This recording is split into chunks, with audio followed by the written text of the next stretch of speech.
Good evening. This is your friend, Heather Mason. If you're listening to this, it is because you have found your way into the fog and into tranquility. Tonight, I will tell you the main stories that compose the soul of this place, Silent Hill, transformed into gentle tales. Get comfortable, find that perfect position in your bed, close your eyes, and allow the weight of fatigue to settle on your shoulder. You are safe here. Silent Hill, the story of Harry Mason. The SUV's engine had ceased its growl, and the silence that followed was more oppressive than any noise. Harry Mason opened his eyes. There was no harsh impact or pain, only a gentle deceleration to a stop. He looked out the window, but the road had disappeared. Everything had surrendered to a white, motionless fog, dense and profound, that seemed to stretch to the very curvature of the earth. Silent Hill. Harry's hand automatically reached for the passenger seat. The space was empty.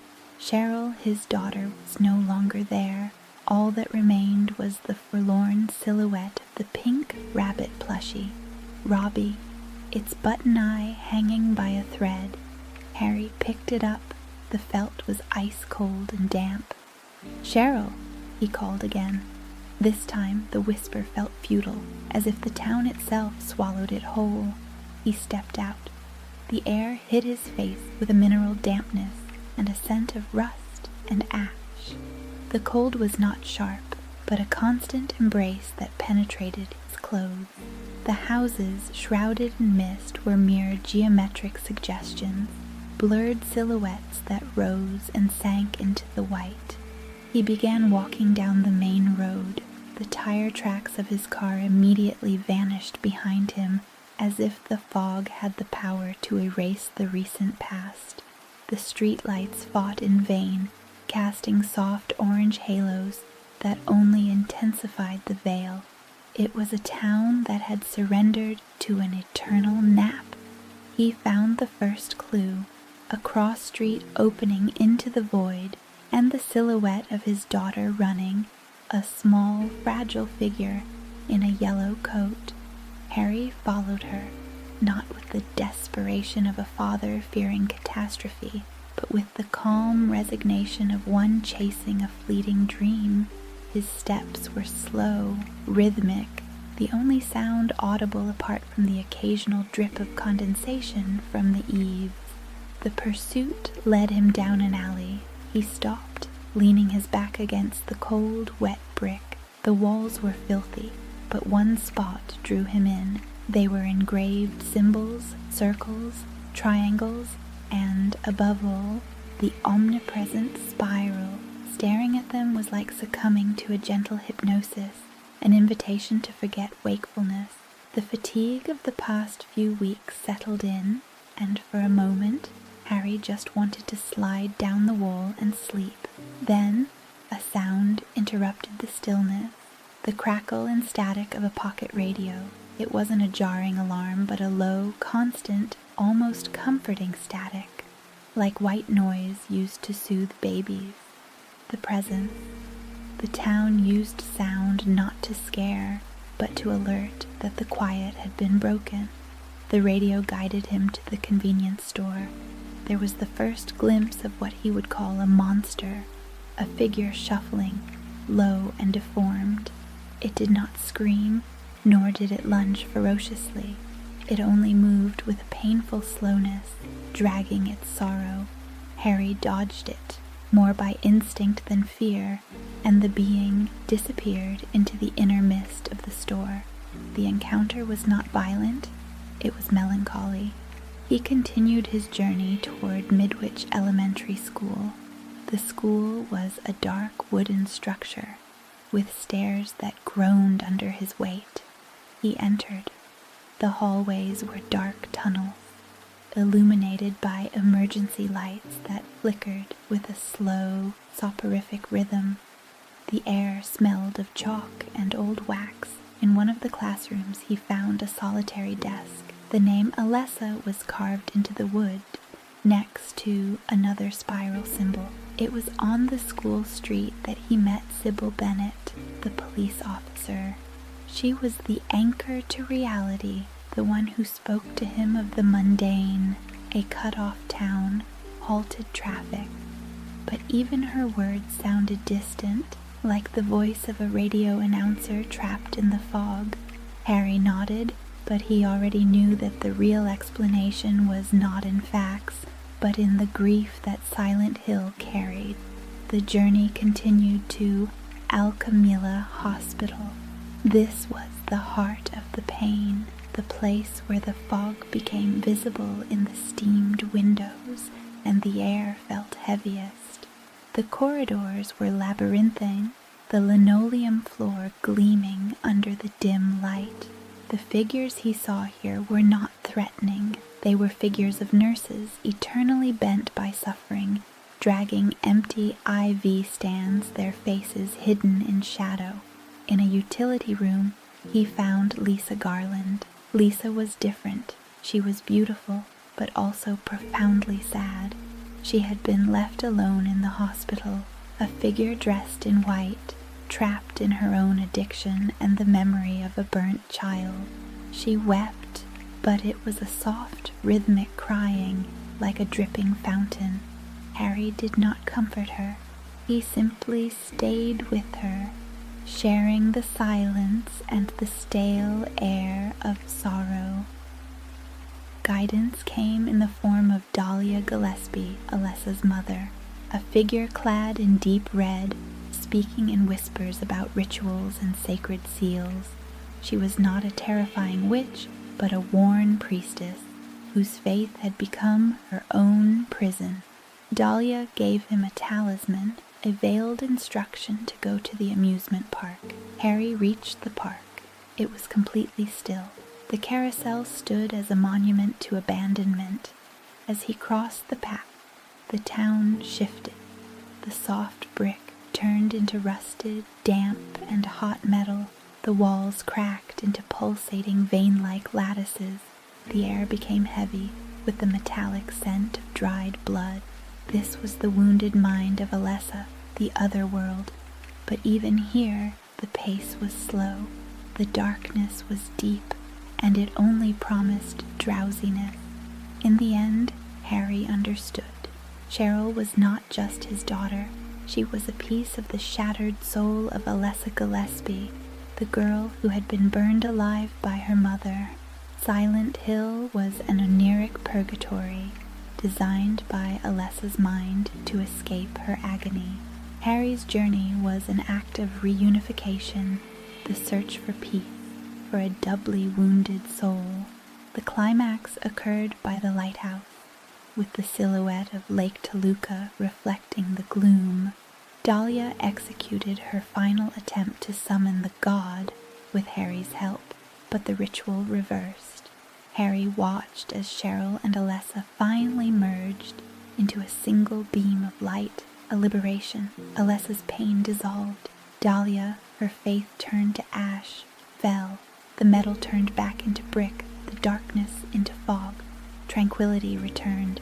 From that beam of light, a female figure Harry barely glimpsed handed him a wrapped bundle, a baby, a new life, a complete soul, the reincarnation of innocence. Harry left Silent Hill. The car engine purred softly. In the rearview mirror, the town sank back into the fog, a promise that the pain and horror had been left behind, sleeping. With the baby's warmth in his arms, Harry felt at peace, as if he had just awakened from a deep and necessary dream. The silence of the open road was a lullaby. Now, you too can feel the weight of the fog lift from your shoulders, and how the stillness of that phantom town invites you to a restful and deep sleep. Silent Hill, the story of James Sunderland. The rest area by the highway was quiet, the asphalt damp and dark. James Sunderland stood before the grimy mirror in the public restroom, staring at his reflection. It was the face of a man who had not truly slept in 3 years. He reached into his jacket pocket and retrieved the worn envelope, unfolding the letter for the 100th time. In my restless dreams, I see that town. Silent Hill. You promised you'd take me there again someday, but you never did. Well, I'm alone there now, waiting for you. It was signed, Mary, his wife, who had been dead for 3 years.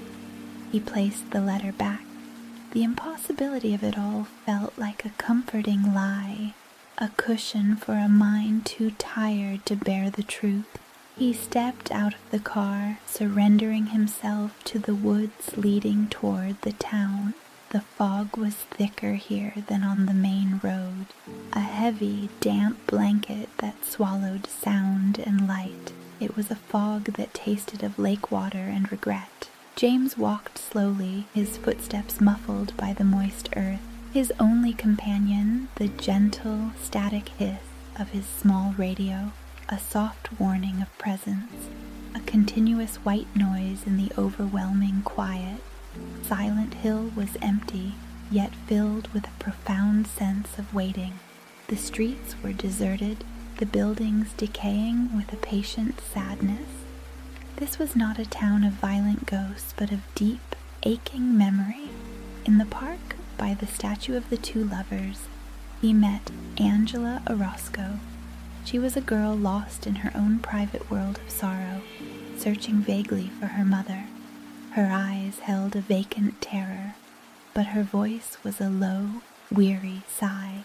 James felt a pull toward her, recognizing a shared thread of deep pain that wrapped around them both like a shroud. His journey led him through a dilapidated apartment complex. The rooms here were manifestations of unfulfilled desire and frustration. It was here he encountered the creatures, not sharp-toothed demons, but lying figures, bodies sewn into jackets of skin, moving with a heavy, dragging slowness that spoke of unending torment. They were the physical embodiments of his disgust, his own self-contempt.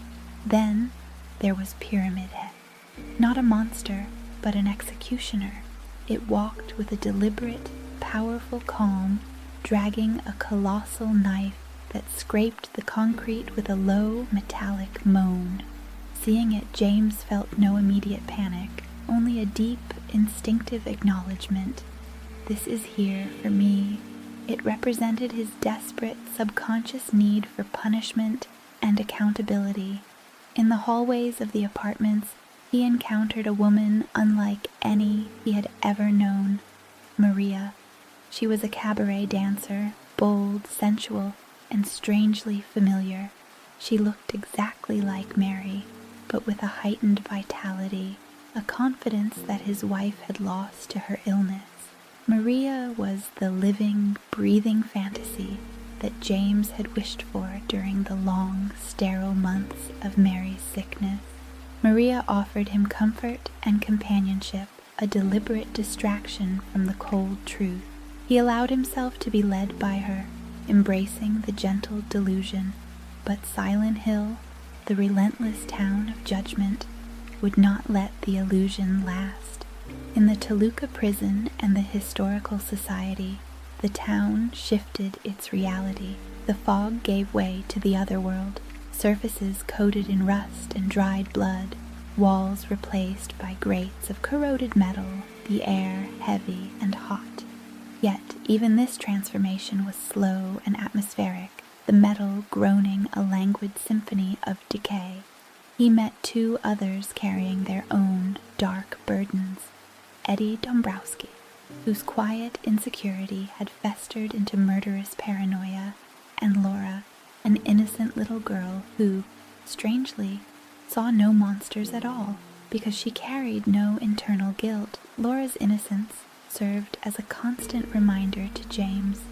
Mary had been kind, she had been loving, and he had forgotten that person, each step closer to his destination, the Lakeview Hotel, was a step deeper into his own repressed memory. At the hospital, he found Maria again, killed by Pyramid Head. James was devastated, yet the next time he encountered her, she was alive, waiting for him.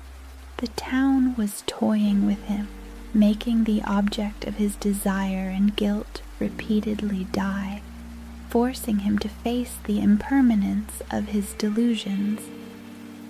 The final descent began as he crossed Lake Toluca in a small boat. The water was still, black, and mirrored the deep, heavy sky. The only sound was the gentle dipping of the oar, a soothing, rhythmic motion that felt like the last strokes of a dream. The Lakeview Hotel was waiting. He found the infamous Room 312 their special place. Inside there was no Mary, only a flickering TV screen and a VHS tape labeled with a date he had forced himself to forget. He pressed play. On the screen, Mary lay frail in a hospital bed, barely visible beneath the covers.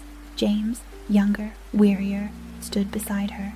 He reached down and gently, yet definitively, smothered her with a pillow to end her suffering and his own painful caretaking. The tape ended. The truth, slow and inexorable, finally seeped into his consciousness. The letter was an old letter written by Mary before her death, a wish for them to return. The letter he had been reading was a blank piece of paper, a vessel for his delusion. He hadn't received a letter. He had come to Silent Hill to be judged and, perhaps, to punish himself. Maria's final form was waiting for him, a vengeful phantom of his lust and cruelty. After his final confrontation, the air cleared. James stood alone, the static on the radio silenced. The town's weight had lifted. He took the last true letter from Mary, the one she wrote expressing her love and acceptance of her fate, and stepped out of the hotel. He was finally at peace, his long journey of self-forgiveness complete. He walked away from the lake, leaving the heavy, silent town behind. The mist thinned as he drove away, leaving behind the memory of a dark dream, now soothed by the quiet acceptance of an ultimate truth.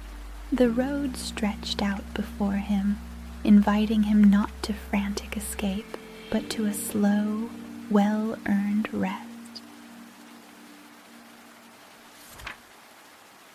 Silent Hill, the story of Heather Mason.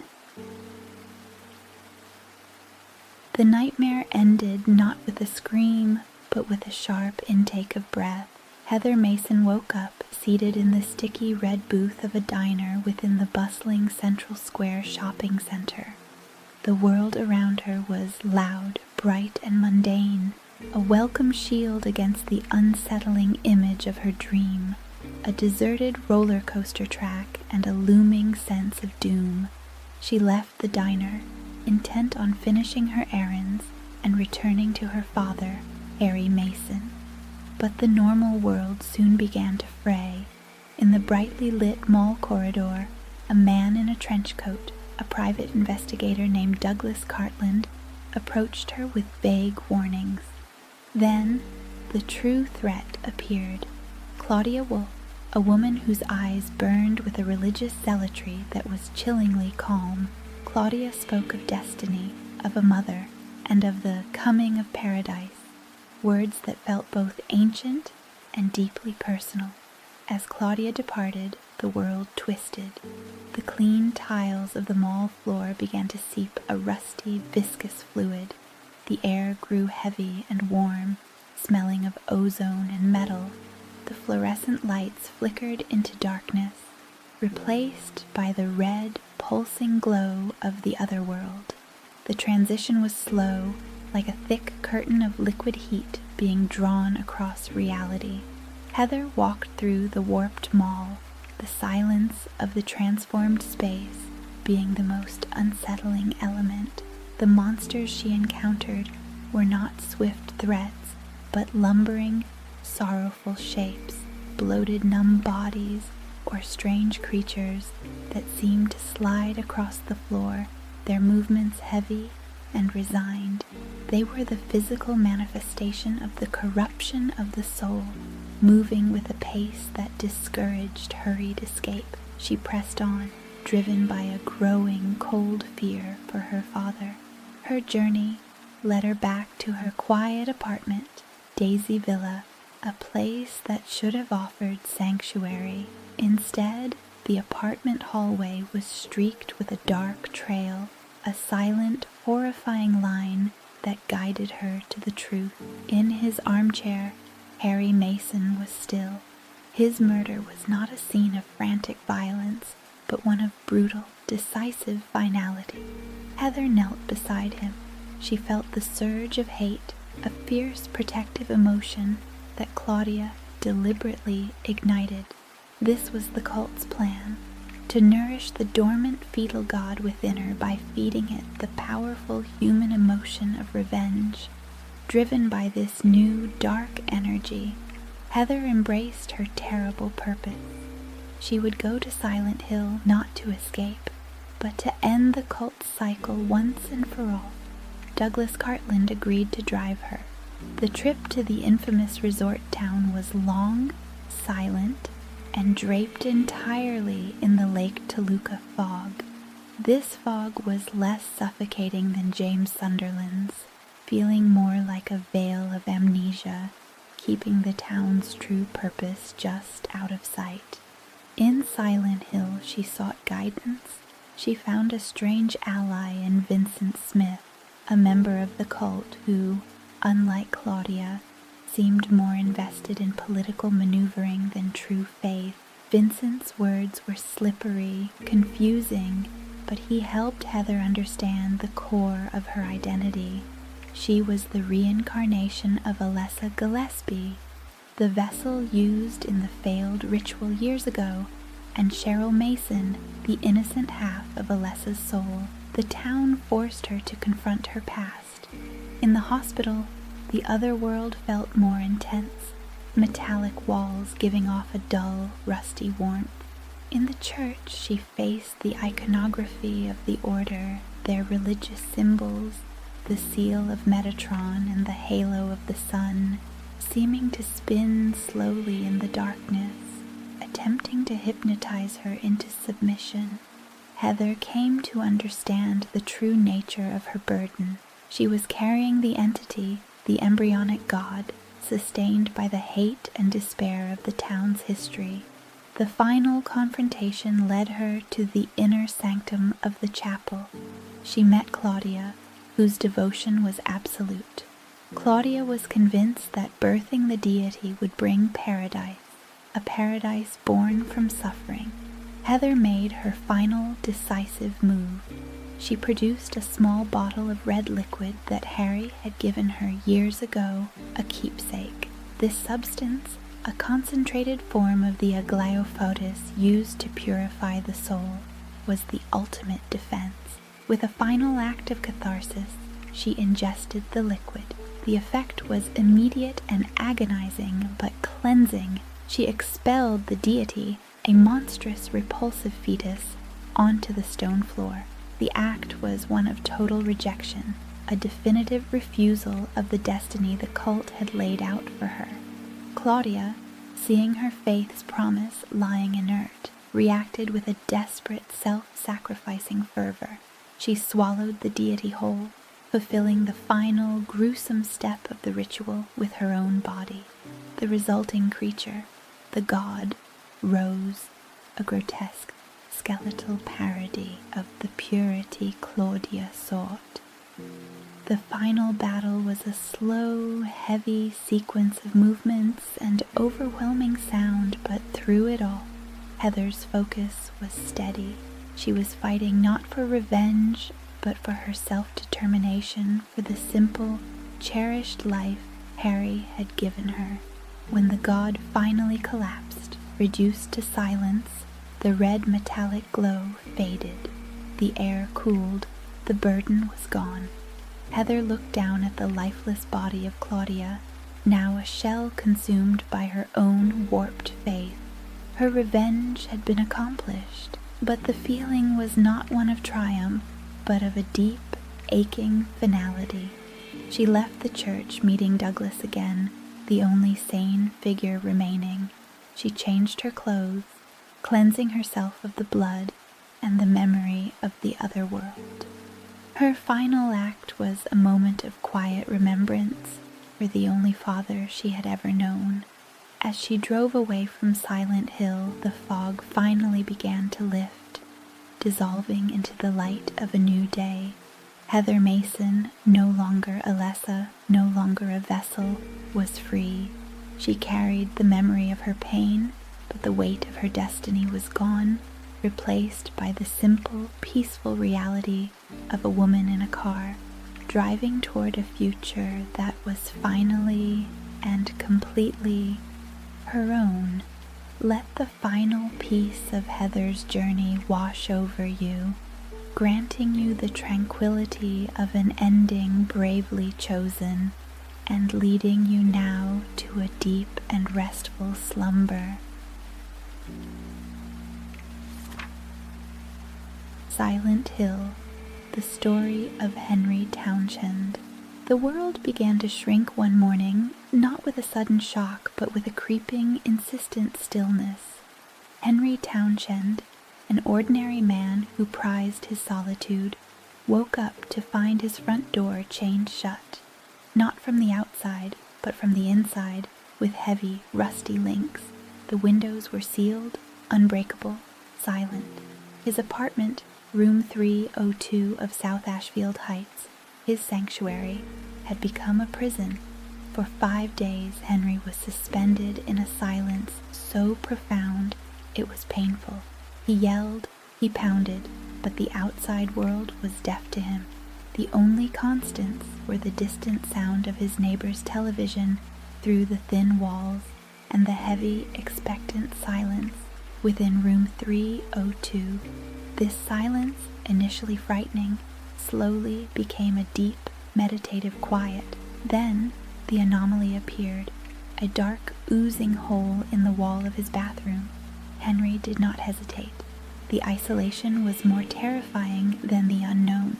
He climbed through the hole, and the world stretched and twisted around him. He emerged not in Silent Hill, but in the alternate worlds, pocket dimensions, connected by the eerie magnetic pull of the halo of the sun symbols. These worlds were urban, decayed, and saturated with a sorrowful atmosphere. He explored the deserted subway, the vast, echoing forest, and the oppressive, damp water prison. The rhythm of his journey quickly became a strange, necessary routine, exploring the decaying world, solving a puzzle, and then retreating back through the hole to the relative safety of his apartment. In his excursions, Henry found fragments of others' pain. He met Cynthia Velasquez, who saw the dark world as a fun, scary dream before she succumbed to it. He met Andrew DeSalvo, the former cruel warden of the orphanage, now trapped in a cycle of eternal suffering in the prison. Each encounter was a soft, tragic echo of a life abandoned. Henry learned of Walter Sullivan, a deeply troubled man obsessed with room 302. Walter was an orphan who believed the apartment itself was his mother, and he was now enacting a gruesome ritual, the 21 Sacraments, to awaken his mother by killing 21 people in the area. Henry had simply moved into the wrong apartment at the wrong time. He was to be the 21st sacrifice. As Henry's exploration deepened, he began to observe his neighbor, Eileen Galvin, through the peephole and cracks in the walls. Her life, normal, mundane, and free, was a painful contrast to his imprisonment. He longed for connection, a voice to break the overwhelming quiet. Then came the shift that broke his fragile calm. The hauntings began. Room 302, his only safe haven, began to turn against him. The hauntings were not violent attacks, but creeping disturbances. A rocking chair moving on its own with a gentle, monotonous squeak. A bloodstain slowly seeping across the ceiling. A gentle, cold hand reaching from the wall. They were slow, relentless incursions of the terror, designed to break his peace and drain his strength. His routine changed. Instead of finding calm in his room, he now performed rituals of cleansing, using holy candles and praying for the stillness to return. The apartment was no longer safe. It was a stage for slow, inevitable possession. He was forced back into the other worlds, but this time he was joined by Eileen, who had become Walter's 20th victim, but had miraculously survived, though gravely wounded. Together they navigated the revisited worlds. The landscapes were the same, but heavier, darker, and populated by the slow, sorrowful ghosts of Walter's past victims. Eileen's presence was a blessing and a burden. He had to slow his pace to match her stumbling walk, forcing the journey to become a measured, deliberate process. Their connection was silent, rooted in a shared, profound trauma. The descent led them down an endless, black, spiral staircase, the sound of their feet on the cold stone echoing into the void. This was the final path to the past, a recreation of Room 302 as it was before, when Joseph Schreiber, the previous tenant and victim, was investigating Walter. Henry realized the horrifying truth. The real, adult Walter Sullivan was the one haunting the worlds, an unkillable figure of vengeance and obsession, while the child Walter was the one performing the ritual on the physical plane. The final confrontation was a battle not of strength, but of endurance, within the claustrophobic confines of Room 302's past. Henry fought the adult Walter, while simultaneously trying to protect Eileen from the ghostly, punishing power of the hauntings that swarmed the room. When the figure of Walter finally collapsed, the energy that had locked Henry away dissipated. The chains on the door fell to the floor with a soft, decisive, metallic sigh. Henry and Eileen emerged from the apartment. They were alive, but the world was changed. The final moments are quiet and uncertain. Henry looks at Eileen, now sleeping in the hospital, and wonders if the nightmares will ever truly cease.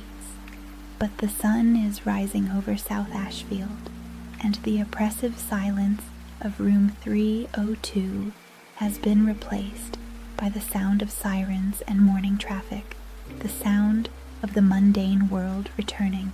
The journey was one of profound isolation, but the quiet acceptance of reality that Henry found is a calming balm.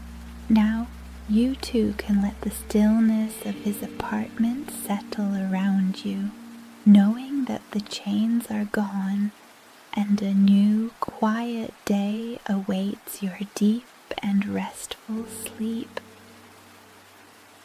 And with that last story, I will say goodnight and leave you to your rest. I hope you come back whenever you need to. Remember to save this video, subscribe to the channel, and leave your comment below. I truly hope you enjoyed the stories and that you have a restful, peaceful sleep. Good night.